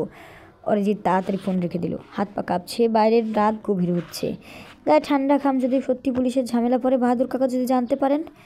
দরজায় হঠাৎ প্রচণ্ড শব্দ। খোল, জলদি দরজা খোল। বাহাদুরের কণ্ঠস্বর। দরজা খুলতে তিনি ঝড়ে ভেঙে ঢুকলেন। পিছনে দারোয়ান জুম্মন। দুজনের চোখে আতঙ্ক। চল উপরে চল, ছেলে কোথায়? তিনজন ছুটল উপরের দিকে। বাহাদুর হাতে টর্চ, পিছনে জুম্মান আর অরিজিৎ। চিলেকোঠার সামনে এসে থমকে দাঁড়ালো। ভাঙো দরজা, ভাঙো, চিৎকার করে উঠলেন বাহাদুর। জুম্মন আর অরিজিৎ মিলে দরজায় ধাক্কা দিতে লাগলো। একবার, দুইবার, তিনবার, চতুর্থ ধাক্কায় দরজা ভেঙে গেল। টর্চের আলো যা দেখলো তাতে তিনজনের মুখ থেকে আর্তনাদ বের হয়ে এলো। জলদি জলদি! রাজ্জাক ছুটে গিয়ে দেহটা ধরলেন। অরিজিৎ, দড়ি কাট। জুম্মন, ধর ওকে। অরিজিৎ আশেপাশে চোখ বুলিয়ে একটা চাকু পেলো, সেটা দিয়ে দড়ি কাটতে লাগলো। হাত কাঁপছে, দেহটা খুবই ভারী। তিনজনে মিলে ধরে লাগতো। বাঁচবে, এখনও বাঁচবে। বাহাদুর সাহেবের গলা কাঁপছে। গাড়ি, গাড়ি লাগবে। আমি যাচ্ছি স্যার। কামাল ছুটে নিচে নামলো। তাহলে আজকে এই পর্যন্তই, দেখা হচ্ছে আগামী পর্বে। ততদিন ভালো থাকুন, সুস্থ থাকুন, এবং আপনার যদি কোনো গল্প শুনতে ইচ্ছে করে আমার কণ্ঠে, তাহলে অবশ্যই কমেন্ট বক্সে জানাবেন। ধন্যবাদ সবাইকে। আসসালামু আলাইকুম।